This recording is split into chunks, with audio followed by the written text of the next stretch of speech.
ബഹുമാന്യനായ അധ്യക്ഷൻ ശ്രീ റഷീദ് പരപ്പനങ്ങാടി ലൈബ്രറി കൗൺസിലിൻ്റെ താലൂക്ക് പ്രസിഡൻറ്റ്, ഇവിടെ സ്വാഗതം പറഞ്ഞിട്ടുള്ള taluk secretary Shri K P Somanathan, Shri K Muhammad Ali masters, Shri Moideen Koya, Shrimati Sumi, Shri A U Kunhamas, Shri Dasan, മറ്റ് സഹോദരി സഹോദരന്മാർ, സുഹൃത്തുക്കളെ, ലൈബ്രറി കൗൺസിലിൻ്റെ ആഭിമുഖ്യത്തിൽ നടത്തുന്ന ഈ സെമിനാർ സമകാലീന ഇന്ത്യയിലെ ഏറ്റവും പ്രസക്തമായിട്ടുള്ള വിഷയങ്ങളിൽ ആസ്പദമാക്കിക്കൊണ്ടാണ്.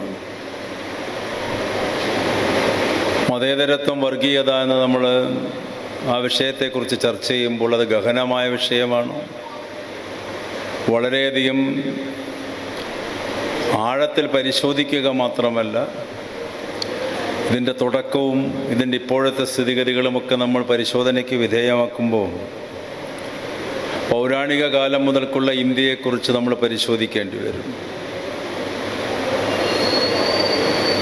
ബ്രിട്ടീഷുകാരുടെ ഭരണത്തിൻ്റെ കീഴിൽ ഏതാണ്ട് 190 കൊല്ലം ഈ രാജ്യം ബ്രിട്ടീഷ് സാമ്രാജ്യത്വത്തിൻ്റെ കീഴിൽ നിലനിൽക്കുന്ന കാലഘട്ടത്തിൽ അവർ പഠിപ്പിച്ചൊരു ചരിത്രമുണ്ട് ഇന്ത്യക്കാർക്ക്. ആ ചരിത്രമാണ് എൻ്റെ തലമുറയിൽപ്പെട്ടവരും അതിൻ്റെ മുൻപേ ഉള്ളവരും ഇപ്പോൾ ഉള്ള ഏതാണ്ട് ചരിത്ര വിദ്യാർത്ഥികളൊക്കെ പഠിക്കുന്നത്. കുറേയൊക്കെ മാറ്റം വന്നിട്ടുണ്ടെങ്കിലും ബ്രിട്ടീഷ് ചരിത്രകാരന്മാർ ഇന്ത്യയെക്കുറിച്ച് പഠിച്ചത് മുഴുവൻ, ആധികാരികമായിട്ട് അവരെ ഇന്ത്യയെക്കുറിച്ച് പറഞ്ഞത് മുഴുവൻ വർഗീയ അടിസ്ഥാനത്തിലുള്ളൊരു ഇന്ത്യയെക്കുറിച്ചായിരുന്നു. സ്കോട്ടിഷ് ചരിത്രകാരനായ JS മിൽ, അദ്ദേഹമാണ് ബ്രിട്ടീഷുകാർക്ക് വേണ്ടിയിട്ടൊരു ചരിത്ര ഗ്രന്ഥം എഴുതുന്നത്. ആ ചരിത്ര ഗ്രന്ഥത്തിനെ 3ആയിട്ട് വിഭജിച്ചുകൊണ്ട് അദ്ദേഹം ഹിന്ദു ഇന്ത്യ, മുസ്ലിം ഇന്ത്യ, ബ്രിട്ടീഷ് ഇന്ത്യ എന്നുള്ള രൂപത്തിലാണ് ആ ഗ്രന്ഥം എഴുതിയത്. അതാണ് ഇന്ത്യയിൽ ഏതാണ്ട് ഒരു നൂറ്റാണ്ടിനപ്പുറം ഈ രാജ്യത്തിലെ ജനങ്ങളെ കൊണ്ടും വിദ്യാർത്ഥികളെ കൊണ്ടും പഠിപ്പിച്ചത്. ഹിന്ദു ഇന്ത്യ, മുസ്ലിം ഇന്ത്യ, ബ്രിട്ടീഷ് ഇന്ത്യ. ആ JS മില്ലിൻ്റെ പിൽഗാമിയാണ് പിന്നീട് വന്ന സാമ്പത്തിക ശാസ്ത്രജ്ഞനായ മറ്റൊരു JS mill, John Stuart mill. അപ്പോൾ സ്വാതന്ത്ര്യ സമര കാലഘട്ടത്തിലും സ്വാതന്ത്ര്യം കിട്ടുന്നതിൻ്റെ മുൻപേയുള്ള ദശകങ്ങൾക്ക് മുമ്പെയാണ് ആധുനിക ഇന്ത്യയുടെ ചരിത്രകാരന്മാർ ഇതിനെക്കുറിച്ച് സമഗ്രമായിട്ട് ആലോചിക്കുന്നത്. ഇതേ കാലഘട്ടത്തിൽ തന്നെയാണ് ബ്രിട്ടീഷുകാരുടെ ഏറ്റവും വലിയ സർവകലാശാലയായിരുന്ന ഓക്സ്ഫോർഡ് യൂണിവേഴ്സിറ്റിയിലെ സംസ്കൃത പണ്ഡിതനായിരുന്ന, അല്ലെങ്കിൽ പണ്ഡിത ശിരോമണിയായിരുന്ന മാക്സ് മുള്ളർ എന്ന് പറയുന്ന അസാമാന്യനായിട്ടുള്ളൊരു ബ്രിട്ടീഷ് ഇൻ്റലക്ച്വൽ ഇന്ത്യയെക്കുറിച്ച് പഠനം നടത്തുന്നത്. സംസ്കൃത പ്രൊഫസറായിരുന്നു അദ്ദേഹം ഓക്സ്ഫോർഡ് യൂണിവേഴ്സിറ്റിയിൽ. വേദങ്ങളും ഉപനിഷത്തുകളൊക്കെ ഗഹനമായി പഠിച്ചിട്ടുള്ള അപാരമായ പാണ്ഡിത്യമുള്ള ആളാണ്. അദ്ദേഹം ഒരിക്കലും ഇന്ത്യയിൽ വന്നിട്ടില്ല. മാക്സ് മുള്ളർ തൻ്റെ വിദ്യാർത്ഥികളെ ഒരിക്കലും ഇന്ത്യയിൽ പോകാൻ അദ്ദേഹം അനുവദിച്ചുമില്ല, അനുവാദം ചോദിച്ചപ്പോൾ.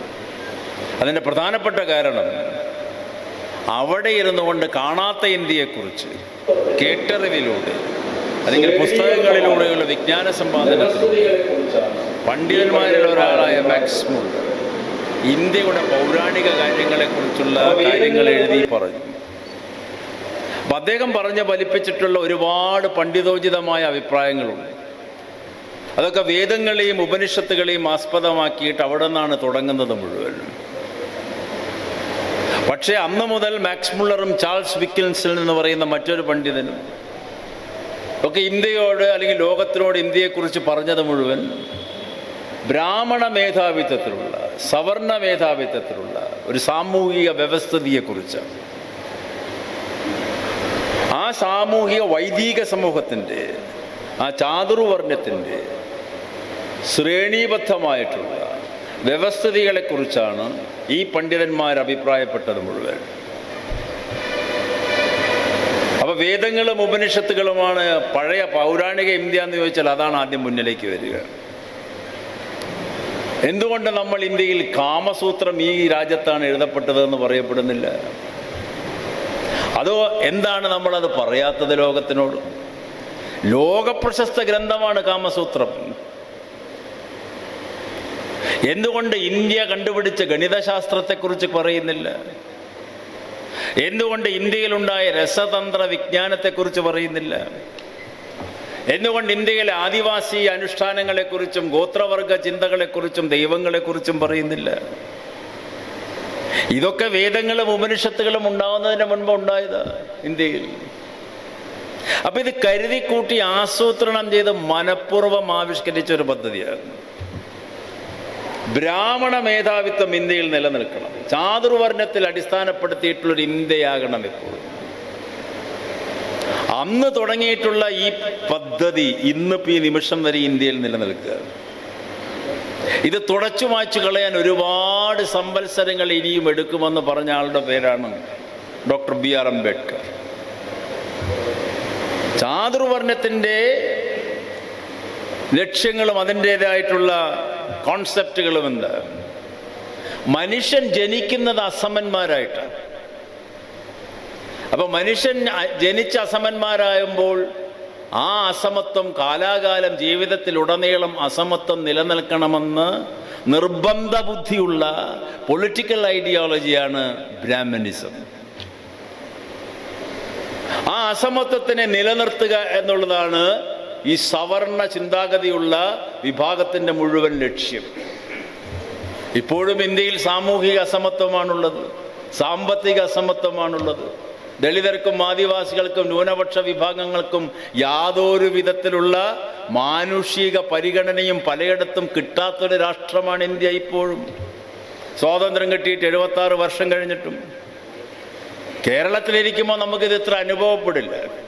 കേരളം വിട്ട് നിങ്ങൾ ഇന്ത്യയുടെ പല ഭാഗത്തും സഞ്ചരിക്കുമ്പോൾ ഇതൊക്കെ ഭീതിജനകമായി നമ്മുടെ മുന്നിൽ കാണാം. കേരളത്തിൽ പോലും സാമുദായിക ചിന്താഗതി വർദ്ധിക്കുന്നു. വലിയ വിവരസ്ഥന്മാരായ മലയാളി എന്നല്ലേ വെപ്പ്. ഇവിടെയാണ് സമാധികൾ ഉണ്ടാകുന്നത്, ഇവിടെയാണ് നരബലികൾ ഉണ്ടാകുന്നത്, ഇവിടെയാണ് മന്ത്രവാദവും ദുർമന്ത്രവാദവും ഉണ്ടാവുന്നത് ഈ കേരളത്തിൽ. മതങ്ങളെ ആചാരത്തിൻ്റെയും അനുഷ്ഠാനത്തിൻ്റെയും പിറകിൽ സഞ്ചരിപ്പിക്കാൻ മത്സരിക്കുകയാണ് മലയാളി. അപ്പൊ മറ്റുള്ള സംസ്ഥാനത്തിൻ്റെ സ്ഥിതിയെക്കുറിച്ച് ആലോചിക്കണ്ടല്ലോ. അപ്പൊ ബ്രിട്ടീഷുകാരെന്ന് എഴുതി വെച്ചത് മാത്രമല്ല, ബ്രിട്ടീഷുകാര് ഇവിടെ വരാത്ത ലോക പണ്ഡിതനായ മാക്സ് മുള്ളർ എഴുതിയിട്ടുള്ള, മാക്സ് മുള്ളർ ഒരു പുസ്തകം തന്നെ എഴുതി, വാട്ട് ഇന്ത്യ ക്യാൻ ടീച്ച്. ഇന്ത്യക്ക് എന്താ ലോകത്തിനോട് പഠിപ്പിച്ചു കൊടുക്കാൻ പറ്റുക?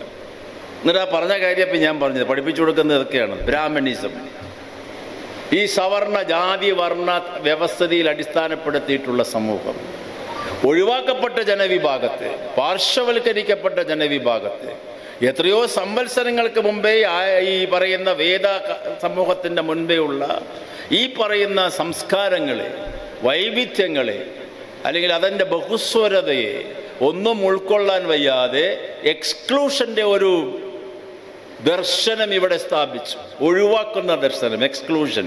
എല്ലാവരെയും ഒഴിവാക്കുക, അവർക്കിഷ്ടമില്ലാത്തവരെ മുഴുവൻ ഒഴിവാക്കുക. വിവേകാനന്ദ സ്വാമി 1893 ചിക്കാഗോയിൽ ചെന്ന് നടത്തിയ ലോകപ്രശസ്തമായ പ്രസംഗം, ആദ്യത്തെ പ്രസംഗം, അമേരിക്കയിലെ സഹോദരീ സഹോദരന്മാരെ എന്ന് വിളിച്ചുകൊണ്ട് തുടങ്ങിയിട്ടുള്ള പ്രസംഗത്തിൽ അദ്ദേഹം പറയുന്നത്, എല്ലാ ദർശനങ്ങളെയും വൈവിധ്യങ്ങളെയും ഉൾക്കൊള്ളുന്ന രാജ്യത്ത് നിന്നാണ് ഞാൻ വരുന്നത്. എല്ലാ മതങ്ങളുടെയും മാതാവായ ഒരു മതത്തിനെ പ്രതിനിധീകരിച്ചുകൊണ്ടാണ് ഞാൻ വരുന്നത്. എല്ലാ ചിന്തകളെയും സ്വാംശീകരിക്കുന്ന ഒരു മണ്ണിൽ നിന്നാണ് ഞാൻ വരുന്നത്. എല്ലാവരെയും ഒരുപോലെ കാണുന്ന ദർശനമാണ് എൻ്റെ ദർശനം എന്ന് പറഞ്ഞിട്ടുള്ള ആ ഒരു പ്രസിദ്ധമായ വാചകം സ്വാമികൾക്ക് പറയാൻ തോന്നിപ്പിച്ചത്, അല്ലെങ്കിൽ സ്വാമികൾ അത് പറയാൻ കാരണം ഇന്ത്യയിൽ ചിരപുരാതന കാലഘട്ടമായിട്ടുള്ള വൈവിധ്യ ചിന്തകളാണ്, വ്യത്യസ്ത ദർശന രീതികളാണ്. അതിനെക്കുറിച്ച് സ്വാമികൾ ഗഹനമായി പഠിച്ചത് കൊണ്ടാണ്. അല്ലെങ്കിൽ സ്വാമികൾ ഒരു വിഭാഗം ആൾക്കാരെ മനുഷ്യന്മാരായിട്ടുള്ളൂ എന്ന് സ്വാമിജി പറഞ്ഞിട്ടില്ല, എല്ലാറ്റിനെയും ഉൾക്കൊള്ളുന്ന. എന്നിട്ട് സ്വാമി ഒരു വാചകം കൂടി ചേർത്തു, എക്സ്ക്ലൂഷൻ എന്നുള്ളൊരു വാക്കിന് യോജിക്കുന്ന ഒരു സംസ്കൃത പദം സംസ്കൃത ഭാഷയിലില്ല. സംസ്കൃതത്തിൽ എവിടെ നോക്കിയാലും സ്വാമിജി വായിച്ചത് ഇൻക്ലൂഷനെ കുറിച്ച്. ഉൾക്കൊള്ളുക, ഉൾക്കൊള്ളുക, എല്ലാറ്റിനെയും ഉൾക്കൊള്ളുക. എന്നാണ് സ്വാമിജി ആ കാലഘട്ടത്തിൽ വിദേശ രാജ്യങ്ങളിലൊക്കെ നടന്ന് പറഞ്ഞത്. ആകാശം പതിതം തോയം സാഗരം പ്രതി ഗച്ഛതി, സർവദേവ നമസ്കാരം കേശവം പ്രതി ഗച്ഛതി എന്നാ സ്വാമിജി പാടിയത്. ആകാശത്ത് നിന്ന് പതിക്കുന്ന വെള്ളം, മഴയിൽ പതിക്കുന്ന വെള്ളം ഭൂമിയിൽ പതിച്ച് ഒഴുകി ഒഴുകി സാഗരത്തിൽ ചെന്ന് ചേരുന്നത് പോലെ ഏതു ദേവനെ നമസ്കരിച്ചാലും അത് ഒന്നിലാണ് എത്തുക. ഓൾ ഇൻക്ലൂസിവിറ്റി, എല്ലാറ്റിനെയും ഉൾക്കൊള്ളുക. അപ്പൊ അങ്ങനെയുള്ളൊരു സംവിധാനത്തിനെയാണ് നമ്മൾ ഈ മതേതരത്വം എന്ന് പറയുക. ഇന്ത്യയുടെ ചരിത്രം നോക്കുമ്പോൾ ചില ഘട്ടങ്ങളിൽ മതേതരത്വം എന്ന് പറയുന്ന ഈ ദർശനത്തിനെ, മതത്തിനെ എതിർക്കുക എന്നുള്ളൊരു വഴിയിലേക്ക് നീങ്ങി. ചില കാലഘട്ടങ്ങളിൽ മതത്തിനെ എതിർക്കലല്ല മതേതരത്വം. എല്ലാ മതദർശനങ്ങളുടെയും ഉന്നതമായ മൂല്യങ്ങളെ ഉൾക്കൊള്ളുക, എല്ലാ വിഭാഗം ജനങ്ങളെയും തുല്യതയോടുകൂടി കാണുക. തുല്യതയോടുകൂടി കാണുക എന്ന് പറഞ്ഞാൽ പോരാ. ഒരാൾ തുല്യത അനുഭവിക്കുമ്പോൾ അയാളെപ്പോലെയുള്ള തുല്യത അടുത്തിരിക്കുന്ന ആൾക്കും കിട്ടണം. ഒരാളും അടുത്തിരിക്കുന്ന ആളും തുല്യനാണെന്നൊരു തോന്നൽ രാഷ്ട്രീയ, സാമൂഹിക, സാംസ്കാരിക രംഗത്തുണ്ടാകണം. അതൊരു കേവലമായ ദർശനമാകരുത്, അത് വസ്തുനിഷ്ഠമായൊരു യാഥാർത്ഥ്യമാകണം തുല്യത. അപ്പോഴാണ് എല്ലാ ദർശനങ്ങളെയും ഉൾക്കൊള്ളുന്ന, എല്ലാ ചിന്തകളുടെയും സമ്മേളനമാകുന്ന ഒരു സമഞ്ജസ സമ്മേളനത്തിൻ്റെ ഭൂമികയായിട്ട് ഈ മണ്ണ് മാറുക. അതാണ് മതേതരത്വം. അല്ലാതെ ഇപ്പൊ നടക്കുന്ന മതേതര സമ്മേളനമല്ല മതേതരത്വം. ഇതിൻ്റെ ഗഹനമായ ദർശനങ്ങളാണ് നമ്മൾ പരിശോധിക്കേണ്ടത്. എല്ലാ മതത്തിൻ്റെ ദർശനങ്ങളെയും ഉൾക്കൊള്ളുക. അങ്ങനെ പാടി നടന്നവരാണ് ഇന്ത്യയിലെ മഹായുഗ പുരുഷന്മാർ മുഴുവൻ.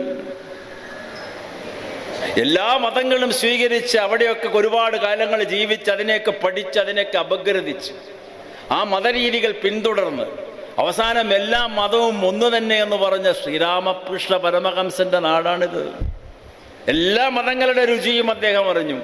ഇസ്ലാം മതത്തിൻ്റെ രുചി, സിഖ് മതത്തിൻ്റെ രുചി, ഹിന്ദു മതത്തിൻ്റെ രുചിയൊക്കെ അദ്ദേഹം പറഞ്ഞു. അത് അനുഷ്ഠിച്ച് ജീവിച്ചു കുറെ കാലഘട്ടങ്ങളിൽ. എന്നിട്ട് അവസാനം പറഞ്ഞു എല്ലാം ഒന്ന് തന്നെ.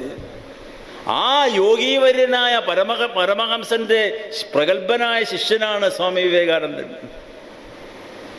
ഒരു ജാതി, ഒരു മതം, ഒരു ദൈവം, മതമേതായാലും മനുഷ്യൻ നന്നായാൽ മതി എന്ന് പറഞ്ഞ ഗുരുദേവന്റെ നാടാണിത്. ഇതാണ് ഈ മതേതരത്വം പറയുന്നത്. ഇതൊക്കെയാണ് ഈ മതേതരത്വ ദർശനങ്ങൾ. പറഞ്ഞാൽ പോരാ, അത് പ്രാവർത്തികമാക്കണം. എന്റെ രാമനും റഹീമും ഒന്നു തന്നെ എന്ന് പറഞ്ഞ കബീറിന്റെ നാടാണിത്, ഇഖ്ബാലിന്റെ നാടാണിത്. എല്ലാ മനുഷ്യരും ഒന്നു തന്നെയാണ്, മനുഷ്യനാണ് പ്രധാനമെന്ന് പറയുന്ന ബസവ അയ്യന്റെ നാടാണിത്. അങ്ങനെ ലോകപ്രശസ്ത യോഗീവര്യന്മാരുടെ നാട്, എല്ലാറ്റിനെയും ഉൾക്കൊള്ളുന്ന ചിന്തകളുടെ അനുസ്യൂതമായ പ്രവാഹം സൃഷ്ടിച്ച നാട്.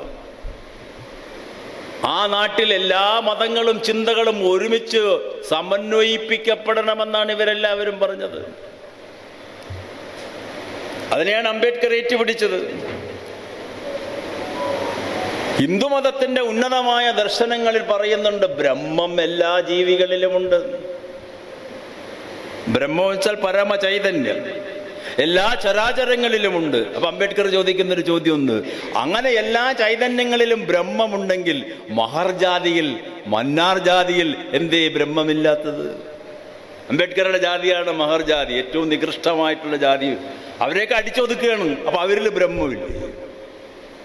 ആ ചോദ്യം എപ്പോഴും പ്രസക്തമാണ്. എന്താ ഇപ്പൊ ദളിതരിൽ ബ്രഹ്മമില്ലേ?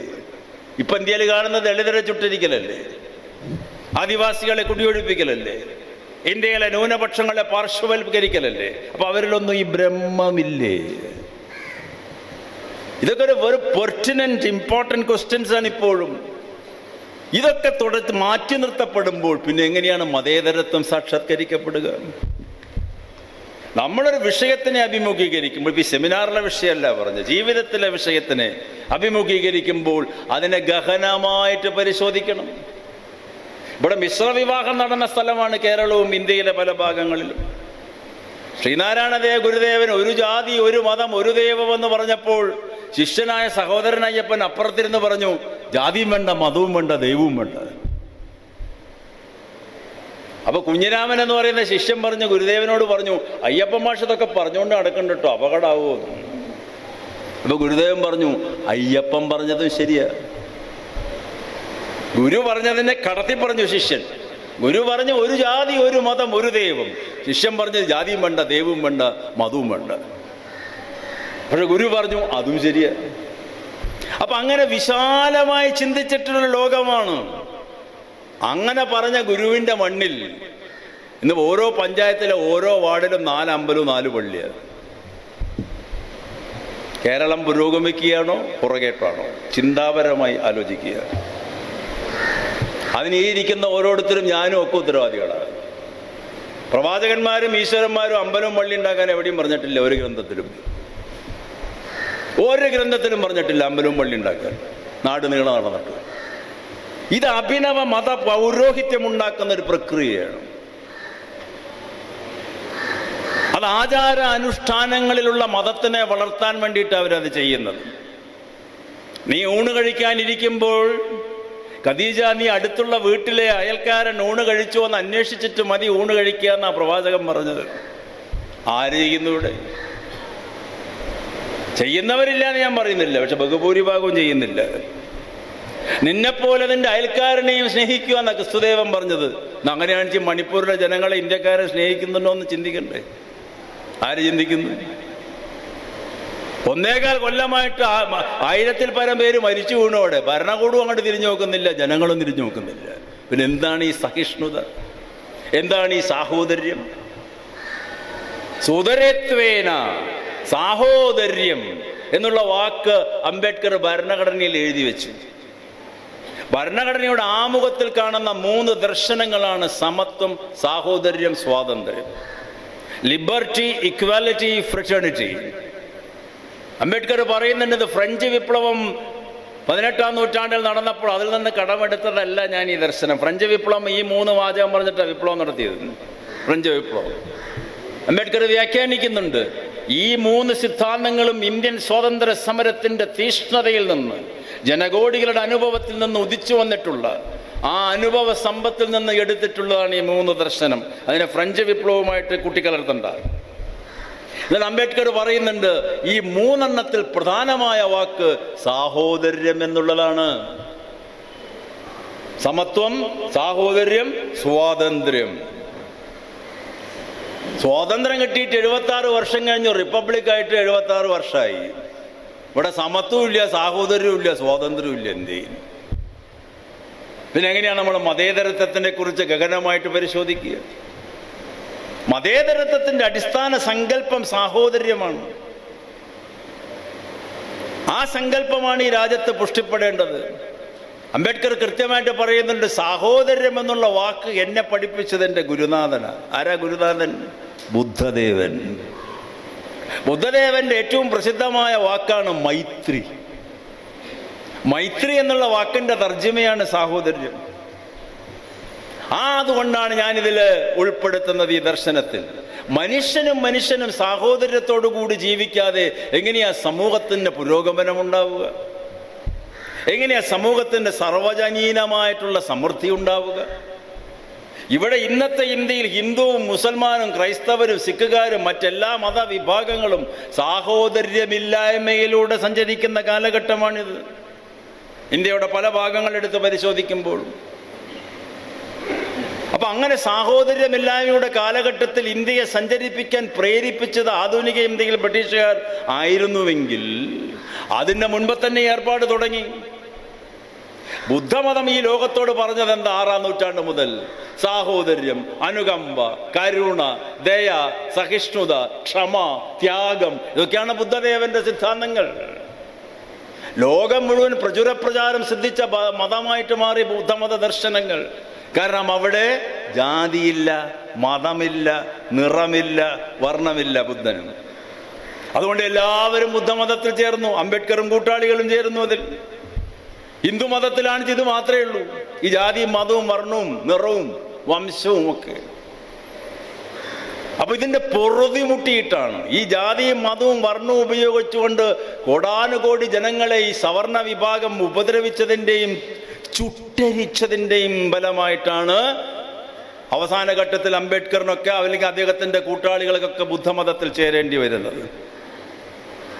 അപ്പം ഇത് അതിന് മുൻപ് തുടങ്ങിയിട്ടുണ്ട്. ഈ ബുദ്ധമതത്തിൻ്റെ കാലഘട്ടത്തിൽ ഈ ബുദ്ധമത ദർശനങ്ങൾ ജനങ്ങളെ സ്വാധീനിക്കാൻ തുടങ്ങിയപ്പോൾ ബുദ്ധൻ വരുന്നതിന് മുൻപ് തന്നെ, ജൈനമഹാദേവൻ വരുന്നതിന് മുൻപ് തന്നെ ഈ ബ്രാഹ്മണിക് ഐഡിയോളജി ഇന്ത്യയിൽ നിലനിന്നിരുന്നു.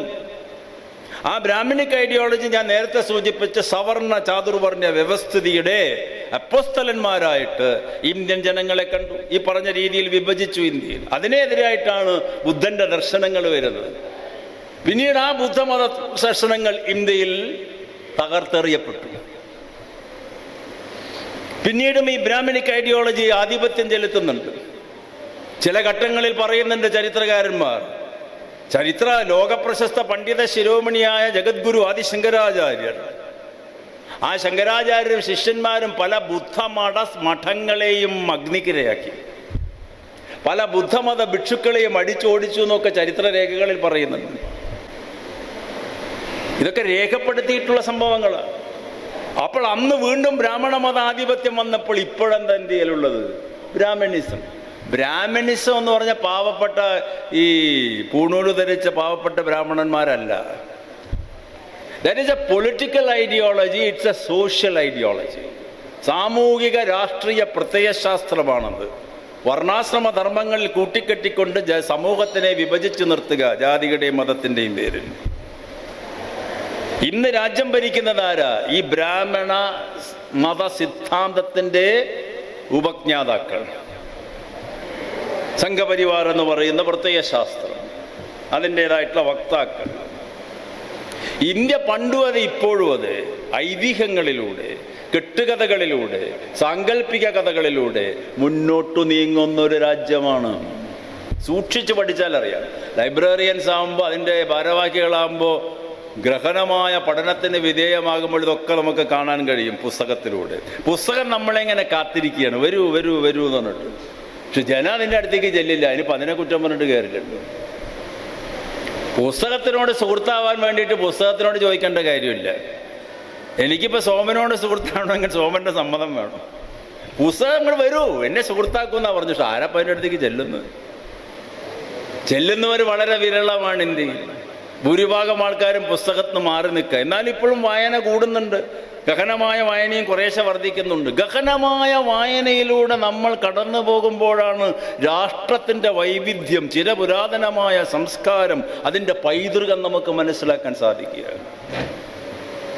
അപ്പം ഈ പുസ്തകങ്ങളിലൂടെ സഞ്ചരിക്കുമ്പോഴാണ് ഈ പഴയ കാലഘട്ടത്തിലെ ബഹുസ്വരത, അതിൻ്റെ വൈവിധ്യങ്ങൾ നമ്മുടെ മനസ്സിലേക്ക് കടന്നു വരിക. അപ്പോൾ ബ്രിട്ടീഷുകാരൻ തുടങ്ങി വെച്ച ഈ അപകടം, ചരിത്രത്തിനെ ദുർവ്യാഖ്യാനിക്കുക, ചരിത്രത്തിനെ വിധ്വംസനത്തിന് വിധേയമാക്കുക, അതിപ്പോഴും തുടരുകയാണ്. കെട്ടുകഥകളിലൂടെ, ഐതിഹ്യങ്ങളിലൂടെ, സാങ്കല്പിക കഥകളിലൂടെ. പരശുരാമൻ എല്ലാ യുഗത്തിലും ജീവിച്ച മനുഷ്യനാണ്.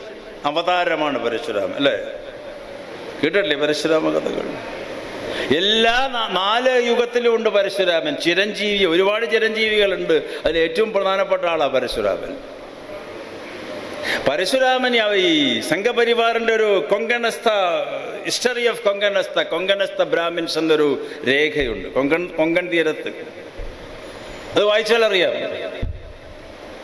പരശുരാമൻ കൊങ്കൺ തീരത്ത് തപസ് ചെയ്യുന്ന സമയത്ത്, ഇടയ്ക്കിടയ്ക്ക് ധ്യാനത്തിലിരിക്കുന്ന സമയത്ത് അദ്ദേഹം കണ്ണു തുറന്ന് നോക്കിയപ്പോൾ ഒരു ദിവസം 10-15 മൃതദേഹങ്ങൾ കടൽ തീരത്ത് വന്നടിഞ്ഞു കിടക്കും.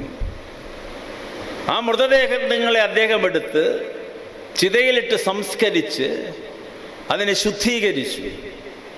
അങ്ങനെ ശുദ്ധീകരിച്ച് അവയെ ജീവനുള്ളതാക്കി. അങ്ങനെ മനസ്സിനെ ശുദ്ധീകരിച്ചവർ ചിത് പവൻ, മനസ്സ് ചിത് പവൻ ശുദ്ധീകരിക്കുക, അഗ്നിയിൽ ശുദ്ധീകരിച്ച്.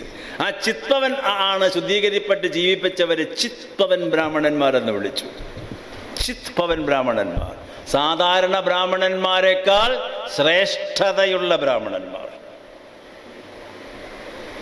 അവരാണ് ഇന്ത്യയിലെ ഏറ്റവും വലിയ ബ്രാഹ്മണ വിഭാഗം. വളരെ കുറച്ചേ ഉള്ളൂ ഇന്ത്യൻ ജനസംഖ്യയിൽ. ഇന്ത്യൻ ജനസംഖ്യയിൽ തന്നെ ബ്രാഹ്മണർ എന്ന് പറയുന്ന ആ സമൂഹം കുറച്ചാ, അതിലും വളരെ വളരെ കുറച്ചാണ് ഈ ചിത്പവൻ. ഇന്ത്യയുടെ ദേശീയ പ്രസ്ഥാനത്തിന്റെ പരമോന്നത നേതാവായിട്ടിരുന്ന ബാലഗംഗാധര തിലകൻ ചിത്വൻ ബ്രാഹ്മണനാണ്. ഗോപാലകൃഷ്ണ ഗോഖലെ, ബാലഗംഗാധര തിലക്, ലാലാ ലജ്പത് റായ്, ആദ്യത്തെ ത്രിമൂർത്തികൾ ഗാന്ധി വരുന്നതിന്റെ മുൻപ്. ഇതൊക്കെ ചരിത്രം രേഖപ്പെടുത്തിയിട്ടുള്ളതാണ്. RSS 925 രൂപീകൃതമായി. RSSന്റെ ആദ്യത്തെ അധ്യക്ഷൻ ഹിഗ്ഡേവാർ, ഗോൾവാൾക്കർ തുടങ്ങി ഇപ്പോഴത്തെ അധ്യക്ഷൻ മോഹൻ ഭാഗവത് അടക്കമുള്ളവർ, ഒരധ്യക്ഷൻ ഒഴികെ, ബാലേസാഹേബ് ദേവറസ് ഒഴികെ ബാക്കി എല്ലാ അധ്യക്ഷന്മാരും ചിത്വൻ ബ്രാഹ്മണന്മാരാണ്. അവരുടെ രേഖകൾ പരിശോധിക്കും. അപ്പൊ ചിത്വൻ ബ്രാഹ്മണന്മാരുടെ ഒരു ലക്ഷ്യമെന്താ? ഞങ്ങൾ എല്ലാവരേക്കാൾ ശ്രേഷ്ഠരാണ്, എല്ലാവരും ഞങ്ങളുടെ കീഴിൽ നിൽക്കണം. ഹെഗ്ഡേവാർ തുടങ്ങി വെച്ച സിദ്ധാന്തമാണത്. ഈ മതേതരത്വത്തിന്റെ ധ്വംസനം നടക്കുന്ന പ്രക്രിയകളൊക്കെ ആരംഭിക്കുന്നവിടെയാണ്. അതെന്തുകൊണ്ടാ? പരശുരാമൻ സൃഷ്ടിച്ചതാണ് ഞങ്ങളെ. പരശുരാമന്റെ പ്രത്യേകത എന്താ? 21 തവണ ഈ ഭൂഗോളം മുഴുവൻ സഞ്ചരിച്ച് ക്ഷത്രിയ വംശത്തിന് കുരുതി കഴിച്ച ആളാണ് ആര്? പരശുരാമൻ. കഥകളിൽ വായിച്ചിട്ടുണ്ടോ? വായിക്കണം. 21 തവണ സഞ്ചരിച്ചു പരശുരാമൻ ഈ ഭൂപ്രപഞ്ചം മുഴുവൻ. എന്നിട്ട് ക്ഷത്രിയന്മാരെ മുഴുവൻ കൊന്നൊടുക്കി. അച്ഛനും അമ്മയും മരണത്തിനൊക്കെ കാരണക്കാരായവരെ. അപ്പൊ ആ പരശുരാമന്റെ ആയുധം എന്താ? മഴു. ആ മഴു ആധുനിക ഫാസിസ്റ്റ് നേതാവിന്റെ ആയുധ. ലോകം കണ്ട എക്കാലത്തെയും ഭീകരനായ ഫാസിസ്റ്റ് നേതാവ്, ഇറ്റാലിയൻ ഭരണാധികാരി ബെന്നിറ്റോ മുസോളിനി. ബെന്നിറ്റോ മുസോളിനി, ഇറ്റാലിയൻ ഭരണാധികാരി. മുസോളിനി ആ ആയുധം എടുത്തുകൊണ്ട് ഇത് വിടുന്ന. ഇത് കണ്ടിട്ടാ 1.25 കോടി ജനങ്ങളെയാണ് 2ാം ലോക മഹായുദ്ധത്തിലും അതിന്റെ മുൻപേയുമായിട്ട് ഹിറ്റ്ലറും മുസോളിനിയും കൂടി കൊന്നൊടുക്കിയത്. വംശഹത്യ. ലോകത്തിൽ ആദ്യം പൗരാണികമായിട്ട് വംശഹത്യ നടത്തിയതാരാ? പരശുരാമൻ. അതുകൊണ്ടാണ് ഇവരുടെ നിഘണ്ടുവിൽ ഒരു വാക്കുണ്ട്, ഉന്മൂലനം. ഇപ്പോഴും അതന്നെയാ പറഞ്ഞ്, ചിലരെ ഇവിടുന്ന് പൊയ്ക്കൊള്ളണം, അല്ലെങ്കിൽ ഉന്മൂലനം ചെയ്യും. ആ വാക്ക് വംശഹത്യയിൽ ഇവിടുന്ന് ഉത്ഭവിക്കുന്നതാണ്. ഇതൊക്കെ ഒരു ക്ലാസിക്കൽ സ്റ്റഡീസിന്റെ ഭാഗമാണ്. അപ്പൊ ഇവരുടെ പ്രത്യയ ശാസ്ത്രം ഈ പ്രാകൃത ചിന്താഗതികളിലൂടെ വളർന്നു വരുമ്പോൾ അതിൻ്റെതായിട്ടുള്ള ഭൂമികയിൽ നിന്നുകൊണ്ട് തന്നെ മാനവികതയെ ചേർത്ത് പിടിച്ച്, സ്നേഹം പടർത്തിയിട്ട്, സഹിഷ്ണുത പ്രകടിപ്പിച്ചിട്ട്, എല്ലാവരും ഒന്നു തന്നെ എന്നുള്ള പ്രവർത്തനത്തിലും ചിന്തയിലൂടെയും നടന്ന് സഞ്ചരിച്ചുകൊണ്ട് പ്രവർത്തിച്ചാൽ മാത്രമേ ഫാസിസ്റ്റ് പ്രത്യയശാസ്ത്രത്തിനെ പരാജയപ്പെടുത്താൻ സാധിക്കുകയുള്ളൂ. ഫാസിസത്തിനെ തോക്കെടുത്തോ ആയുധമെടുത്തോ പരാജയപ്പെടുത്താൻ പറ്റില്ല. ലോക ചരിത്രം അത് പറഞ്ഞു തരുന്നില്ല. ഫാസിസം പരാജയപ്പെടണമെങ്കിൽ എല്ലാവരും ഒന്നായിട്ട് ഒരുമിച്ച് അണിനിരന്ന് പോരാടണം. അവിടെ വൈവിധ്യങ്ങളില്ല, വെച്ചാൽ ജാതി മത വർണ്ണ വൈവിധ്യങ്ങളില്ല, എല്ലാവരും ഒന്ന്. അപ്പൊ ഈ മതേതരത്വ സങ്കല്പത്തിനെ ഇല്ലായ്മ ചെയ്യുക എന്നുള്ളതാണ് ഇവരുടെ ലക്ഷ്യം. ആ മതേതര സങ്കല്പത്തിനെ ഇല്ലായ്മ ചെയ്യുമ്പോൾ നമ്മുടെ ഭരണഘടനയെ അവർ ചോദ്യം ചെയ്യുന്നു. ഇന്ത്യ വിഭജനത്തിന്റെ കാലഘട്ടത്തിൽ പഞ്ചാബ് അതിർത്തികളും ബംഗാൾ അതിർത്തികളിലും വിഭജനത്തിന്റെ ഭീകരഫലമായിട്ട് ആയിരക്കണക്കിന് കബന്ധങ്ങൾ റോഡിൽ വീഴുകയാണ്. ശവശരീരങ്ങൾ ഹിന്ദു മുസ്ലിം കലാപത്തിന്റെ ഫലമായിട്ട് പഞ്ചാബിലേക്ക് 50,000 പട്ടാളക്കാരെ ബ്രിട്ടീഷുകാർ അയച്ചത് കലാപം അടിച്ചമർത്താൻ. ബംഗാളിലെ ഒരു വൃദ്ധനായ മനുഷ്യൻ ഒരു റാന്തൽ വിളക്കം പിടിച്ച് ഒന്നുവടിയും കയ്യിലേന്തി ഒരു തോർത്തുമുണ്ടും ചുറ്റി നവക്കാലിയുടെ തെരുവീതികളിലൂടെ നടന്നു നീങ്ങി. അവിടെ കലാപം ഇല്ലായ്മ ചെയ്യപ്പെട്ടു. ശാന്തി ശാന്തി ശാന്തി എന്നുള്ള മന്ത്രം ഉരുവിട്ടുകൊണ്ട് മഹാത്മാവ് അതിലൂടെ നടന്നു നീങ്ങി. അവസാനത്തെ ബ്രിട്ടീഷ് വൈസ്രോയ് എഴുതി, പഞ്ചാബിലെ കലാപം അടിച്ചമർത്താൻ ഞങ്ങൾക്ക് 50,000 പട്ടാളക്കാരെ അയക്കേണ്ടി വന്നു. ബംഗാളിലെ കലാപം ഇല്ലായ്മ ചെയ്യാൻ ഒരു മനുഷ്യൻ തെരുവീതികളിലൂടെ നടന്നു. ആ മനുഷ്യൻ മഹാത്മാവാണ്. ആ മഹാത്മാവിനെയും വെടിവെച്ചു കൊന്നു ഈ പ്രത്യയശാസ്ത്രത്തിന്റെ വക്താക്കൾ. മതേതരത്വം വരാതിരിക്കാൻ. ഗാന്ധിജി ചെയ്ത പാപമെന്താ? ഹിന്ദുവിനെയും മുസ്ലിമിനെയും യോജിപ്പിക്കുക എന്നുള്ളത്. ഹിന്ദു മുസ്ലിം മൈത്രി, മനുഷ്യമൈത്രി. നമ്മൾ മതസൗഹാർദ്ദ സമ്മേളനം നടത്താറുണ്ട് ഇപ്പം എല്ലായിടത്തും. അതല്ല വേണ്ടത്, മനുഷ്യ സൗഹാർദ്ദ സമ്മേളനമാണ് വേണ്ടത്. ഗാന്ധിജി പഠിപ്പിച്ചത് മനുഷ്യ സൗഹാർദ്ദ സമ്മേളനമാണ്. വിവേകാനന്ദനും ഗുരുദേവനും പഠിപ്പിച്ചത് അതാണ്. അല്ലെങ്കിൽ ലോകപ്രശസ്ത യുഗപുരുഷന്മാർ മുഴുവൻ പഠിപ്പിച്ചത് അതാണ്. പ്രവാചകന്മാരും പഠിപ്പിച്ചത് അതാണ്. ഇവിടുത്തെ പ്രശ്നം എന്താണെങ്കിൽ, ഈ പറഞ്ഞ പ്രവാചകന്മാർക്കോ വിശുദ്ധ ഗ്രന്ഥങ്ങൾക്കോ ഒന്നും ഒരു കുഴപ്പമില്ല, ഏത് മതത്തിൻ്റെതായാലും. അതിനെ പ്രായോഗികവൽക്കരിക്കുന്ന മതപൗരോഹിത്യത്തിലുള്ള ബഹുഭൂരിഭാഗം പേരും തെറ്റായ വഴിയിലൂടെ സഞ്ചരിക്കുന്നു. വർഗീയതയുടെ കൂട്ടുകാരനാരാ? വർഗീയതയ്ക്ക് എന്താണ് എപ്പോഴും വേണ്ടത് എന്ന് ആലോചിച്ച് നോക്കൂ. വർഗീയതയ്ക്ക് എപ്പോഴും വേണ്ടത് സമ്പത്തും അധികാരവുമാണ്. സമ്പത്തും അധികാരവും കൈപ്പിടിയിൽ ഒതുക്കാനാണ് വർഗീയ കലാപം നടക്കുന്നത്. അല്ലാതെ മതത്തിനോടുള്ള സ്നേഹം കൊണ്ടാണ്. വെറുതെ പറയാ. അധികാരവും സമ്പത്തും നേടാണ് വർഗീയ കലാപം ഉണ്ടാവുന്നത്. മതേതരവാദികൾ എന്ന് പറഞ്ഞാൽ എല്ലാവരെയും ഒരുപോലെ കാണുന്നവർ. ഒരു പ്രത്യേക മതത്തിൽ വിശ്വസിക്കുന്ന ആളല്ല മതേതരവാദികൾ. എല്ലാവരെയും ഒരുമിച്ച് കാണുന്നവർ, എല്ലാം ഉൾക്കൊള്ളുന്നവർ. അവരാണ് ഇന്ത്യയുടെ പൈതൃകത്തിനെ മുന്നോട്ട് കൊണ്ടുപോകുന്ന വലിയ വലിയ ഈ പ്രവർത്തകന്മാർ, പഴയ കാലഘട്ടം മുതൽക്ക്. അപ്പൊ അത്തരത്തിലുള്ള ചിന്താഗതി ഈ നാട്ടിൽ ഇല്ലായ്മ ചെയ്യപ്പെടുന്നു. അവിടെ ഒരു പങ്ക് മതേതര ജനാധിപത്യ പ്രസ്ഥാനങ്ങൾക്കുണ്ട്. ഇടതുപക്ഷ പ്രസ്ഥാനങ്ങൾ പോലും അപജയപ്പെടാനുള്ളൊരു കാരണം ഈ മതേതര സംവിധാനത്തിന്റെ ശക്തി വളരാത്തത് കൊണ്ടാണ്. ഇന്ന് ഇന്ത്യയിൽ ആധിക്യം വരുന്നത് മതവർഗീയവാദികളുടെ ശക്തിക്ക്. അതിനെ നിഷേധിച്ചിട്ടൊന്നും കാര്യമില്ല. മതവർഗീയവാദികൾ ശക്തി വളർന്നാൽ ഇടതുപക്ഷം പരാജയപ്പെടും, ജനാധിപത്യ മതേതര ശക്തികൾ പരാജയപ്പെടും. അത് ഗാന്ധിയിൽ നിന്ന് നമ്മൾ പാഠം പഠിക്കണം. ഗാന്ധി ഇന്ത്യയുടെ നേതൃത്വത്തിലേക്ക് വന്നപ്പോൾ 1916 15 ആഫ്രിക്കയിൽ നിന്ന് ഇങ്ങോട്ട് എത്തുന്നത്. ഒന്ന് ആലോചിച്ച് നോക്കൂ. 1916 ഇന്ത്യയിലേക്ക് വന്നു ആഫ്രിക്കയിൽ നിന്നും. അതിന്റെ മുൻപേ ഒരു 35-40 കൊല്ലം ഗാന്ധി വിദേശത്താണ്. 19 വയസ്സാകുമ്പോൾ ലണ്ടനിലേക്ക് ബാരിസ്റ്റർ പഠനത്തിന് പോയി. തിരിച്ചു വന്ന് ഒരു കൊല്ലം കഴിഞ്ഞപ്പോഴേക്കും സൗത്ത് ആഫ്രിക്കയിലേക്ക് പോയി. രണ്ട് രാജ്യത്ത് ഒരു 10-40 വർഷം കഴിഞ്ഞിട്ട് 45-ാമത്തെ വയസ്സിലാണ് ഗാന്ധിജി ഇന്ത്യയിലേക്ക് എത്തുന്നത്. ഇന്ത്യയിലേക്ക് എത്തിയിട്ട് 1916 AICC സമ്മേളനത്തിൽ ഗാന്ധിജി പങ്കെടുക്കുകയാണ്. യുവാവ് വെച്ച 45 വയസ്സായ യുവാവായിട്ട് പങ്കെടുക്കുന്നു. അന്ന് ഇന്ത്യയുടെ നേതാവ് ബാലഗംഗാധര തിലകനാണ്. അന്ന് ആ പ്രതിനിധികൾ പറയുകയാണ് തിലകനോട്, അങ്ങ് ചമ്പാരനിലേക്ക് വരണം, ബീഹാറിലെ.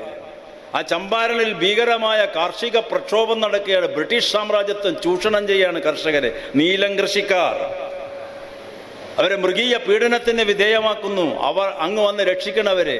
തിലകൻ പറയാം, ഇപ്പം ഞാൻ കുറച്ച് കഴിഞ്ഞിട്ട് വരാം, ഇപ്പം അയാളെ കൊണ്ടുപോയിക്കോളൂ, അയാൾ ഇപ്പം സമരം ചെയ്തിട്ട് വന്നിട്ടേ ഉള്ളൂ സൗത്ത് ആഫ്രിക്കയിൽ നിന്ന്. അങ്ങനെ ആ പ്രതിനിധികൾ രാജ്കുമാർ ശുക്ല, മുഹമ്മദ് യൂനിസ് ഒക്കെ പ്രതിനിധികൾ ഗാന്ധിയെ സമ്മർദ്ദം ചെലുത്തി കൊണ്ടുപോവുകയാണ് ബീഹാറിലെ മുസഫർ നഗർ റെയിൽവേ സ്റ്റേഷനിൽ. ഗാന്ധി വണ്ടി ഇറങ്ങി. ഇപ്പോൾ ബ്രിട്ടീഷ് മജിസ്ട്രേറ്റ് വന്ന് തടഞ്ഞു, ഇവിടെ ഇറങ്ങാൻ പാടില്ല. ഇപ്പം ഗാന്ധിജിയുടെ പ്രസിദ്ധമായൊരു വചനമുണ്ട്, മുന്നോട്ട് വെച്ച കാല് പിന്നോട്ടില്ല. അന്ന് ഇന്ത്യ ഒരു പുതിയ നേതാവിൻ്റെ തുടക്കം കാണും. അങ്ങനെ പറയാനുള്ളൊരു നേതാവ് ഇന്ന് ഇന്ത്യയിലില്ല. അതുകൊണ്ടാണ് 3 ദിവസം മുമ്പ് 104 ഇന്ത്യക്കാരെ കയ്യാമം വെച്ച് ഇവിടെ ഇറക്കിയത്. അങ്ങനെ പറയാനുള്ളൊരാളില്ല ഇന്ത്യയിൽ. പക്ഷെ ഇന്ത്യക്കാരന് അതിൽ ലജ്ജയൊന്നുമില്ല കേട്ടോ. ഇപ്പോഴത്തെ ഇന്ത്യക്കാരന് എന്ത് കണ്ടാലും ഒരു പ്രതികരണമില്ല ഇന്ത്യക്കാർക്ക്. ഒന്നിനോടും പ്രതികരിക്കില്ല ഇന്ത്യക്കാർ, ഭൂരിഭാഗം വരുന്ന ഇന്ത്യക്കാർ. എന്തിനാ വയ്യാവേലി ഞങ്ങളുടെ ജീവിതത്തിലേക്ക് എടുത്ത് അവിടെ എന്തെങ്കിലും ആയിക്കോട്ടെ, ഞങ്ങൾക്ക് എന്താ എല്ലാവരുടെയും വിചാരം. പക്ഷെ ഗാന്ധിജി അവിടെ നിന്ന് പോയി ആനപ്പുറത്ത് കയറിപ്പോയി ഈ കൃഷിക്കാരെ കാണാം. അന്ന് ആനയാണ് വാഹനം കാട്ടിലേക്ക്. ഇന്നിപ്പോൾ ആന നാട്ടിലേക്ക് ഇറങ്ങി വരിക. അന്ന് കാട്ടിലേക്ക് ആനപ്പുറത്ത് കയറിയിട്ട് പോയപ്പോൾ ഗാന്ധിജിയോടൊപ്പം പിന്നിൽ പിൽക്കാല ദേശീയ പ്രസ്ഥാനത്തിൻ്റെ നേതാവായ JB കൃപലാനിയും ഉണ്ടായിരുന്നു. അങ്ങനെ അവിടെ പോയി ഗാന്ധി ആനപ്പുറത്തിരുന്ന ആയിരക്കണക്കിന് കൃഷകാത്തരായ ശരീരം ചുക്കിച്ചുളിഞ്ഞ കണ്ണുനീര് വാർക്കുന്ന കർഷകരെ കാണുക. ആനപ്പുറത്തിരുന്ന് അവരെ കണ്ടപ്പോൾ ഗാന്ധിജിയുടെ നാവിൽ നിന്ന് ഉരുത്തിരിഞ്ഞു വന്നൊരു വാചകമുണ്ട്, ഞാനിതാ ഈശ്വരനെ കാണുന്നു. എൻ്റെ സത്യാന്വേഷണ പരീക്ഷണങ്ങൾ എന്നുള്ള ആത്മകഥയിൽ ഗാന്ധിജി ആ വാചകം എഴുതി വെച്ചു. കർഷകൻ ഈശ്വരനാണ്. ഇവിടെ 1 കൊല്ലം നീണ്ടുനിന്ന കർഷക സമരം നടന്നു 2 കൊല്ലം മുമ്പേ. 700 പേര് മരിച്ചു. ഭരണാധികാരികൾ ഇന്ന് ഈ നിമിഷം വരെ അവരെ തിരിഞ്ഞു നോക്കിയിട്ടില്ല. എങ്ങനെ ഇന്ത്യ ഇങ്ങനെയായി? എന്താണ് ഇതിൻ്റെ കാരണം? അവിടെ രാഷ്ട്രീയം ഉപേക്ഷിച്ച് നമ്മൾ ചിന്തിക്കണം. രാഷ്ട്രീയം എന്ന് പറഞ്ഞാൽ എന്താ? രാഷ്ട്രത്തെ സംബന്ധിച്ചാന്നുള്ളതാണ്. രാഷ്ട്രീയ പ്രവർത്തനം പാർട്ടികളുടെ പ്രത്യയശാസ്ത്രങ്ങൾ ഉണ്ടാകും. പക്ഷെ അടിസ്ഥാനപരമായി രാഷ്ട്രത്തെ സംബന്ധിച്ചിട്ടുള്ള ഭദ്രതയും രാഷ്ട്രത്തെ സംബന്ധിച്ചിട്ടുള്ള സഹിഷ്ണുതയും ഐക്യബോധവും ഉദ്ഗ്രഥനബോധവുമാണ്. കാരണം മതം പറഞ്ഞുള്ള പ്രവർത്തനമല്ല രാഷ്ട്രീയ പ്രവർത്തനം. മതം പറഞ്ഞ് പ്രവർത്തിക്കുന്നത് വോട്ട് നേടാനാണ്. അത് ഗാന്ധിജിയുടെ കാലഘട്ടത്തിലേ ഉണ്ടായി. അതുകൊണ്ടാണ് ഗാന്ധിജി നെഹ്റുവിനോടും പട്ടേലിനോടും പറഞ്ഞ് ഈ പോക്ക് ശരിയല്ല എന്ന് പറഞ്ഞത്. അന്ന് ഈ പറയുന്ന ആൾക്കാർ, ഇന്ന് ഇന്ത്യ ഭരിക്കുന്ന ആൾക്കാർ വളരാതിരിക്കാനുള്ള കാരണം, അത്ര വളരാതിരിക്കാനുള്ള കാരണം, അപ്പുറത്ത് മഹാത്മാഗാന്ധിയും ജവഹർലാൽ നെഹ്റുവും മൗലാന ആസാദും രാജഗോപാലാചാരിയും സർവേപ്പള്ളി രാധാകൃഷ്ണനും സർദാർ പട്ടേലും ഒക്കെ ആജാനബാഹുക്കൾ അണിനിരന്ന് നിൽക്കുന്നത് കൊണ്ടാണ്. ആശയത്തിൻ്റെ പ്രവാഹമായിരുന്നു അന്ന്. മനുഷ്യത്വത്തിൻ്റെ ആശയം, സാഹോദര്യത്തിൻ്റെ ആശയം, സഹിഷ്ണുതയുടെ ആശയം. ഇന്ന് ഇന്ത്യയിൽ ആശയപ്രവാഹമുണ്ടോ? ഇപ്പൊ ലൈബ്രറികളിൽ വന്ന് തന്നെ ചർച്ചകൾ നടത്തുമ്പോൾ ഏത് ആശയത്തെക്കുറിച്ചാണ് ചർച്ച ചെയ്യുന്നത്? ഇന്ന് ആശയപ്രവാഹങ്ങളില്ല. ഗഹനമായ ചിന്തകളുടെ അനുസ്യൂതമായിട്ടുള്ള പ്രവാഹം ഇന്ന് ഇന്ത്യയിലില്ല.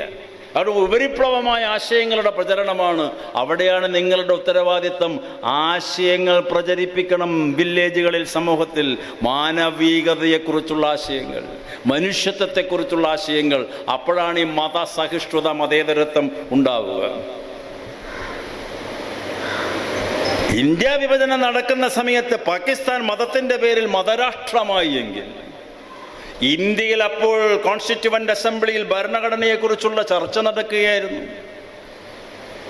ഏതാണ്ട് 4 കൊല്ലത്തോടടുത്ത് ഗഹനമായ ചർച്ച നടത്തി, രാവും പകലും ഉറക്കൊഴിച്ചിരുന്ന് ചർച്ച നടത്തിയിട്ടാണ് ഈ ഭരണഘടന രൂപീകൃതമായത്. Doctor Ambedkar, Alladi Krishnaswami Iyer, K M. മുൻഷി തുടങ്ങിയിട്ടുള്ള മഹാപണ്ഡിതന്മാരുടെ സംഘമാണ് ഈ ഭരണഘടനയ്ക്ക് രൂപീകൃതം. പിന്നെ ഒരുപാട് ആൾക്കാരുണ്ട്.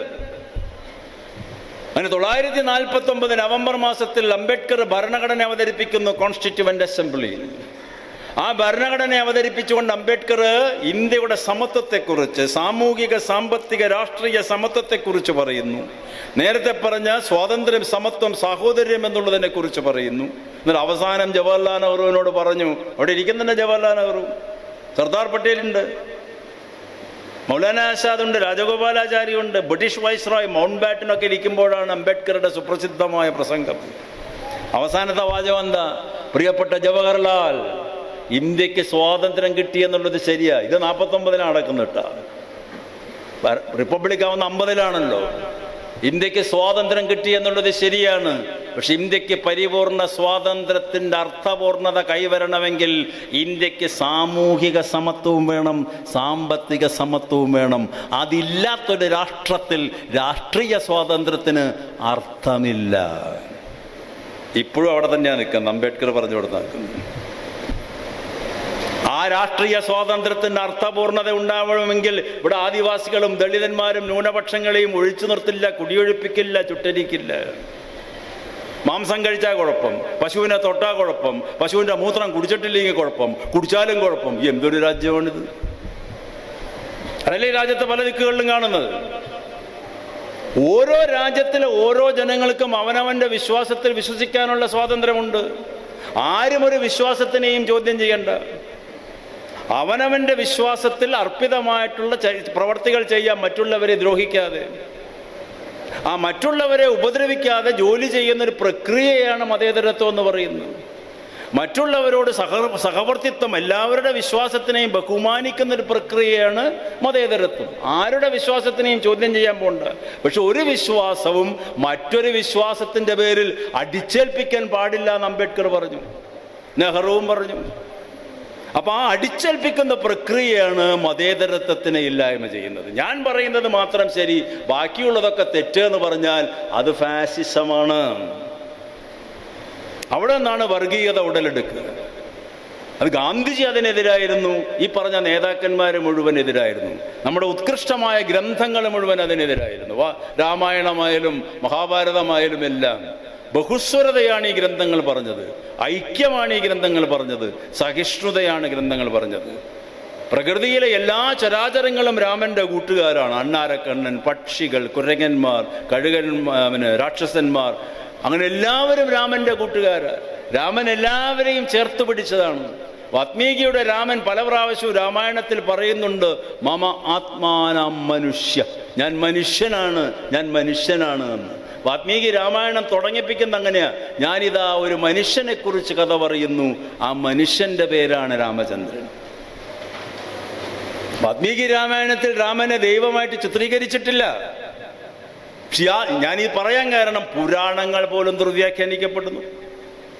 മറ്റുള്ള രാഷ്ട്രങ്ങളിൽ, ഇപ്പോൾ വേറെ മതങ്ങളുടെ ആധിപത്യമുള്ള രാഷ്ട്രത്തിൽ അവിടുത്തെ പരിശുദ്ധ ഗ്രന്ഥങ്ങൾ ദുർവ്യാഖ്യാനിക്കപ്പെടുന്നു. ക്രൈസ്തവ വർഗീയവാദമുണ്ട്, മുസ്ലിം വർഗീയവാദമുണ്ട്. ഇതൊക്കെ വിശുദ്ധ ഗ്രന്ഥങ്ങളെ ദുർവ്യാഖ്യാനം ചെയ്തുകൊണ്ട് നടത്തപ്പെടുന്നതാണ്. ഈ ഹിന്ദുമതത്തിലെ വർഗീയവാദം മാത്രമല്ല, മുസ്ലിം വർഗീയവാദമായാലും ശരി, ക്രൈസ്തവ വർഗീയവാദമായാലും ശരി, അതൊക്കെ അപകടകരമാണ് ലോകത്തിന്. കാരണം ഇവിടെ ഇന്ത്യ അനുഭവിക്കുന്ന ഏറ്റവും വലിയ പ്രശ്നം പൗരോഹിത്യം പറയുന്ന കാര്യങ്ങൾ മാത്രം വിശ്വസിക്കുക. രാമായണം നല്ലതാണോ ചീത്തയാണോ എന്ന് കരുതണമെങ്കിൽ നമ്മൾ വായിക്കണ്ടേ? നമ്മൾ വായിക്കാതെ വേറെ വല്ലവരും പറഞ്ഞു കേൾക്കുമ്പോൾ അതിന് ഒരു പകുതി അർത്ഥമേ ഉണ്ടാവുകയുള്ളൂ. ഇന്ത്യക്കാരൻ്റെ ഒരു കുഴപ്പം അതാണ്, ഗഹനമായ ഒന്നിനെയും കുറിച്ച് പഠിക്കുന്നില്ല. ആ പഠനം നമ്മളിപ്പോൾ കോളേജിൽ കെമിസ്ട്രി പഠിക്കുമ്പോൾ കെമിസ്ട്രി പൂർണ്ണമായി പഠിച്ചാലല്ലാതെ കെമിസ്ട്രി പരീക്ഷ എങ്ങനെയാണ് പാസ്സാവുക? അതുകൊണ്ടാണ് വാത്മീകിയുടെ രാമനിൽ നിന്ന് ഭിന്നമായിട്ട് ഇവർ പറയുന്ന രാമനിലേക്ക് ഇന്ത്യ എത്തിയത്. അവിടെയാണ് വർഗീയത. വർഗീയത എന്ന് പറയുന്നതിനെ ബിപിൻ ചന്ദ്ര നിർവചിച്ചിട്ടുള്ളത്, ഒരു വിശ്വാസം മറ്റൊരു വിശ്വാസത്തിൻ്റെ പേരിൽ ബലം പ്രയോഗിച്ച് ഉപയോഗിക്കുമ്പോൾ, ആധിപത്യം ചെലുത്തുമ്പോൾ, അത് ശക്തി ഉപയോഗിച്ചിട്ടാകുമ്പോൾ അത് വർഗീയവാദമായിട്ട് വളരും. ഏതൊരു വിശ്വാസത്തിൽ വിശ്വസിക്കാനുള്ള അവകാശവും സ്വാതന്ത്ര്യവും ഇന്ത്യൻ ഭരണഘടനയിലുണ്ട്. അത് ചോദ്യം ചെയ്യാൻ പോകണ്ട. പക്ഷെ തീവ്രവാദവും അല്ലെങ്കിൽ ഏറ്റവും വർഗീയവാദങ്ങളും വളർന്നു വരുമ്പോൾ അത് രാഷ്ട്രത്തിന് അപകടകരമാണ്. അതുകൊണ്ട് പുസ്തകങ്ങളിലൂടെ നമുക്ക് ഉണ്ടാക്കിയെടുക്കാൻ പറ്റാവുന്ന ഏറ്റവും വലിയ കോൺസെപ്റ്റ് സാഹോദര്യമാണ്, സഹിഷ്ണുതയാണ്. ബുദ്ധനെ പകർത്തുക, ജൈന മഹാദേവൻ അല്ലെങ്കിൽ വാത്മീകി, വ്യാസൻ, ക്രൈസ്റ്റ്, പ്രോഫറ്റ് മുഹമ്മദ്, ഇവരൊക്കെ പറഞ്ഞിട്ടുള്ള ഉജ്ജ്വലമായിട്ടുള്ള ചിന്തകളുണ്ട്, ഉജ്ജ്വലമായ ദർശനങ്ങളുണ്ട്. അതാണ് ഈ ലോകം അനുഷ്ഠിക്കേണ്ടത്. അല്ലാതെ മതത്തിനെ മൂല്യങ്ങളിൽ നിന്ന് വ്യതിചലിപ്പിച്ചുകൊണ്ട് മതത്തിനെ ആചാരത്തിൻ്റെ അനുഷ്ഠാനങ്ങളുടെ പുറകിൽ സഞ്ചരിപ്പിക്കാൻ തുടങ്ങിയാൽ അവിടെ വർഗീയതയാണ് വളരുക, മതേതരത്വമല്ല വളരുക. ഗാന്ധിജിയോട് ചോദിച്ചു, ഗാന്ധിജി സബർമതി ആശ്രമത്തിൽ പ്രാർത്ഥിക്കുമ്പോൾ ഇടയ്ക്ക് ഖുർആൻ ചൊല്ലും, ചിലപ്പോൾ ബൈബിൾ ഇരുന്ന് വായിക്കും. അപ്പം ചില ആൾക്കാർ ചോദിക്കൂ, ഈ ഖുർആൻ വായന നിർത്തിയിട്ടില്ലെങ്കിൽ ഞങ്ങളൊക്കെ ഇവിടുന്ന് പോകും, അങ്ങ് ഇവിടുന്ന് വായിക്കരുത് പറയും. അപ്പോൾ ഗാന്ധിജിയുടെ പ്രസിദ്ധമായൊരു മറുപടി ഉണ്ട്, നിങ്ങൾ ഖുർആൻ വായന തടയുകയാണെങ്കിൽ ഞാൻ അടുത്തുള്ള കാട്ടിൽ പോയിട്ട് ഇത് വായിച്ചിട്ട് വരും. ബൈബിള് വായിക്കുമ്പോൾ ഇത് തന്നെ. അപ്പോൾ ഗാന്ധിജി പറയും, ഞാൻ ബൈബിള് വായിക്കാൻ വേണ്ടിയിട്ട് എവിടെയും പോകും. അങ്ങയുടെ അമ്മ ആരാണെന്ന് ചോദിച്ചപ്പോൾ ഗാന്ധി പറഞ്ഞു, എൻ്റെ അമ്മ ഭഗവത്ഗീത, എൻ്റെ അമ്മ ബൈബിൾ, എൻ്റെ അമ്മ ഖുർആൻ. അതുകൊണ്ടാണ് ഗാന്ധി വധിക്കപ്പെട്ടത്, അങ്ങനെ പറഞ്ഞതുകൊണ്ട്.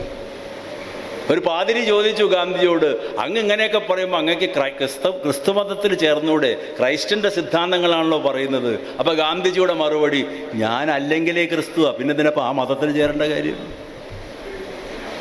ഒരാളുടെ പ്രവൃത്തിയാണ് അദ്ദേഹത്തിനെ ദൈവാനുയായി ആക്കി മാറ്റുക, അല്ലാതെ പ്രസംഗമല്ല. എല്ലാം ഒന്ന് തന്നെയെന്നാണ് ഗാന്ധി പറഞ്ഞത്. അപ്പം അങ്ങനത്തെയൊക്കെ ചിന്താഗതിയിൽ നിന്ന് നമ്മൾ വ്യതിചലിച്ചത് എന്തുകൊണ്ടാണ്? അധികാരം കിട്ടാൻ അല്ലെങ്കിൽ സമ്പത്തുണ്ടാക്കാൻ. ഇപ്പം മൂലധന ശക്തികളുടെ കീഴിലാണ് ലോകത്തിലെ മിക്കവാറും രാഷ്ട്രങ്ങൾ, ഇന്ത്യ അടക്കം. 10-25 കുടുംബമാണ് ഇന്ത്യ ഭരിക്കുന്നത്. അവർക്ക് ആവശ്യം അവരുടെ സമ്പത്ത് നിലനിർത്താൻ മത ദുർവ്യാഖ്യാനത്തിലൂടെയാണ് അധികാരം നേടിയെടുക്കുക. ആ അധികാരം അവർക്ക് പിന്തുണയാകുമ്പോൾ അവരുടെ സമ്പത്ത് നിലനിർത്താൻ സാധിക്കും. 5000 കോടി രൂപ മുടക്കിയിട്ട് ഒരാളുടെ മകൻ്റെ വിവാഹം നടന്ന രാജ്യമാണിത്, ഓർക്കുന്നില്ലേ? അതേ ഇന്ത്യയിലാണ് 120 രൂപ മുതൽ 250 രൂപ വരെ കൂലി കിട്ടുന്ന 10-45 കോടി ജനത ഇന്നും ഇന്ത്യയിലുള്ളത്. കേരളമല്ല കേട്ടോ ഇന്ത്യ. അതേ ഇന്ത്യയിലാണ് അമർത്യ സെന്നിൻ്റെ കണക്ക് പ്രകാരം 36% ആൾക്കാർക്ക് ശുദ്ധജലവുമില്ല, ശൗചാലയവുമില്ല. അതേ കണക്ക് പ്രകാരമാണ് കുടിവെള്ളം കിട്ടാത്ത പ്രദേശങ്ങൾ. Doctor Amartya Sen, doctor Raghuram Rajan, doctor Joseph Schultz, ഇവരൊക്കെ നൊബേൽ പ്രൈസ് നേതാക്കന്മാരെ, രഘുറാം രാജൻ ഒഴികെ. രഘുറാം രാജൻ റിസർവ് ബാങ്ക് ഗവർണറായിരുന്നു. ഇവരൊക്കെ എഴുതിയ പുസ്തകങ്ങൾ വായിക്കുക കഴിഞ്ഞ 3-4 കൊല്ലത്തിനുള്ളിൽ. ഇപ്പോൾ ഒരു പുസ്തകം ഇറങ്ങിയിട്ടുണ്ട്, മനോജ് മിട്ട എന്ന് പറയുന്ന ഒരാൾ എഴുതിയ പുസ്തകം, 1 മാസം, the caste pride in India. വലിയൊരു പുസ്തകമാണ്. അതിലൊക്കെ കൃത്യമായ കണക്കുകൾ പറയുന്നുണ്ട്. ഈ ഭീകരമായ ജാതി സമ്പ്രദായം, സാമൂഹിക അസമത്വം, സാമ്പത്തിക അസമത്വം. ക്രൈസ്റ്റ് സഞ്ചരിച്ചത് കഴുതപ്പുറത്താണ്. പ്രവാചകൻ അറേബ്യയുടെ മണലാരണ്യങ്ങൾ ചുട്ടുപഴുത്ത മണലാരണ്യത്തിലൂടെയാണ് നഗ്നപാതനായി സഞ്ചരിച്ചത്. ഇപ്പം അങ്ങനെ സഞ്ചരിക്കണമെന്നല്ല ഈ പറഞ്ഞതിൻ്റെ അർത്ഥം. ഇപ്പം പുരോഹിതന്മാർക്ക് കഴുതപ്പുറത്തൊന്നും നടക്കാൻ പറ്റില്ല, നടക്കും വേണ്ട. പക്ഷേ ചില പുരോഹിതന്മാർക്ക് 3 കോടി രൂപയുള്ള റോൾസ് റോയ്സിലേ സഞ്ചരിക്കാൻ പറ്റുള്ളൂ കേരളത്തിൽ. എവിടെ എത്തുന്നു എന്ന് ആലോചിച്ച് നോക്കണം. അപ്പം അങ്ങനെയാകുമ്പോൾ അനുഷ്ഠാന പ്രക്രിയകളിലേക്ക് പോകുമ്പോൾ ഇതിൻ്റെ കോൺസെപ്റ്റ് വളരെ വ്യത്യാസമാകും. നമ്മൾ പഠിക്കേണ്ടത് ഈ ഉപനിഷത്തുകൾ, അതുമാതിരി ബൈബിള്, ഖുർആനൊക്കെ പറഞ്ഞിട്ടുള്ള ഉജ്ജ്വലമായ ദർശനങ്ങളെ സ്വാംശീകരിച്ചുകൊണ്ട് മനുഷ്യനെ സ്നേഹിക്കുക, മാനവികതയെ ചേർത്ത് പിടിക്കുക. മനുഷ്യനാണ് പ്രധാനം, അതിനേക്കാൾ പ്രധാനമായിട്ടൊന്നുമില്ല എന്നുള്ള ഒരു ദർശനത്തോടുകൂടി മുന്നോട്ട് പോകുമ്പോഴാണ് ജീവിതം സൗന്ദര്യവൽക്കരിക്കപ്പെടുക. അല്ലാതെ പേരിൻ്റെ പേരിൽ, നിറത്തിൻ്റെ പേരിൽ, വർണ്ണത്തിൻ്റെ പേരിൽ സംഘടനത്തിലേർപ്പെട്ടാൽ മതേതരത്വം ഉണ്ടാവുകയില്ല. അതുകൊണ്ട് നമ്മൾ ലൈബ്രറിയൻസ്, വായിക്കുന്നവർ, ഇതിൻ്റെ പ്രക്രിയയിൽ ഏർപ്പെടുന്നവർ മനുഷ്യനെ കാണാൻ പഠിക്കണം. പ്രപഞ്ചത്തിൻ്റെ ഏറ്റവും വലിയ പ്രതിഭാസമാണ് മനുഷ്യനെന്ന് പറഞ്ഞത് കാറൽ മാർക്സാണ്. മനുഷ്യൻ എത്ര സുന്ദരമായ പദമെന്ന് പറഞ്ഞത് മാക്സിം ഗോർക്കിയാണ്. അതുകൊണ്ട് മനുഷ്യനെ കാണുക, മാനവികതയെ ചേർത്ത് പിടിക്കുക. മനുഷ്യത്വത്തേക്കാൾ വലുതായിട്ടൊന്നുമില്ല എന്നാണ് ഈ പുസ്തകങ്ങൾ നമുക്ക് പറഞ്ഞു തരുന്നത്. പുസ്തകങ്ങൾ ചോരപ്പുഴയുടെ കഥ പറയുന്നുണ്ട്, പുസ്തകങ്ങൾ വെടിയുണ്ടകളുടെ കഥ പറയുന്നുണ്ട്, പുസ്തകങ്ങൾ കൂട്ടക്കൊലകളുടെ കഥ പറയുന്നുണ്ട്, പുസ്തകം സ്നേഹത്തിൻ്റെ, പ്രണയത്തിൻ്റെ, സങ്കടത്തിൻ്റെ, രൗദ്രത്തിൻ്റെ, ചതിയുടെ, വഞ്ചനയുടെ ഒക്കെ കഥ പറയുന്നുണ്ട്. പക്ഷേ ഏത് പുസ്തകങ്ങളിലൂടെ നമ്മൾ സഞ്ചരിച്ചാലും ആ പുസ്തകത്തിൻ്റെ പിന്നൊരു ആശയം ഒളിഞ്ഞു കിടക്കുന്നുണ്ടാകും. ആ മാനവികത ആശയത്തിനെ തകർത്ത് കളയാൻ പണ്ടും ഈ ഏകാധിപത്യ പ്രവണതകളുള്ള ആൾക്കാർ ശ്രമിച്ചിട്ടുണ്ട്. ജൂലിയസ് സീസറിൻ്റെ പേരുള്ള ലൈബ്രറിയിലെ 8 ലക്ഷം പുസ്തകങ്ങളാണ് ചുട്ടരിക്കപ്പെട്ടത്. ജർമ്മനിയിലെ ബെർലിൻ പട്ടണത്തിലെ ഓപ്പൺ പ്ലേറ്റിസ് എന്ന് പറയുന്ന സർവകലാശാലയിൽ 10 ലക്ഷം പുസ്തകങ്ങളുണ്ടായിരുന്നത് അഡോൾഫ് ഹിറ്റ്ലർ മന്ത്രി ഗീബൽസിനോട് പറഞ്ഞു ചുട്ടരിക്കാൻ. പട്ടപ്പകൽ 10 ലക്ഷം പുസ്തകം ചുട്ടരിച്ചു. കാരണം അത് ജനാധിപത്യ ആശയങ്ങൾ ഉൾക്കൊള്ളുന്ന പുസ്തകമായിരുന്നു. ആ ചുട്ടരിച്ചിട്ട് ഗീബൽസ് പറഞ്ഞു, ഇപ്പോൾ ബുദ്ധിജീവികളുടെ ബുദ്ധി പോയി, ഇനി എല്ലാവരും ഞങ്ങളുടെ ഒപ്പം. പക്ഷെ ഗീബൽസിന് തെറ്റി, പിന്നെയും പുസ്തകങ്ങൾ സൃഷ്ടിക്കപ്പെട്ടു. ലോകം ഹിറ്റ്ലറെ പരാജയപ്പെടുത്തി. അപ്പം നമ്മൾ ഉണ്ടാകേണ്ടത് പുസ്തകങ്ങളിലൂടെ ഉണ്ടാവുന്ന വിജ്ഞാനത്തിലൂടെ വിശാലമായ മനസ്സിനെ ഉണ്ടാക്കുക, മാനവികതയെ ചേർത്ത് പിടിക്കുക. കേരളത്തിലെ ഏറ്റവും വലിയ സാംസ്കാരിക പ്രസ്ഥാനമായ ലൈബ്രറി പ്രസ്ഥാനം, ഗ്രന്ഥശാല സംഘം വിജ്ഞാനം പ്രവഹിപ്പിക്കുമ്പോൾ ഏറ്റവും വലിയ വിജ്ഞാനമെന്ന് പറയുന്നത് മനുഷ്യനെ ചേർത്ത് പിടിക്കലാണ്. ആ മാനവികതയുടെ സൗന്ദര്യത്തിനെ എപ്പോഴും ബഹുമാനിച്ചുകൊണ്ട്, മനുഷ്യനെ ചേർത്ത് പിടിച്ചുകൊണ്ട് മുന്നോട്ട് പോകുമ്പോൾ സഹിഷ്ണുതയും സാഹോദര്യവും സഹവർത്തിത്വവും നമ്മുടെ ജീവിതത്തിൻ്റെ ഭാഗമാകും. അതായിരിക്കട്ടെ നമ്മുടെ ഉത്തരവാദിത്തമെന്ന് മാത്രം പറഞ്ഞുകൊണ്ട് ഞാൻ ഉപസംഹരിക്കുന്നു. എല്ലാവിധ ആശംസകളും അർപ്പിക്കുന്നു.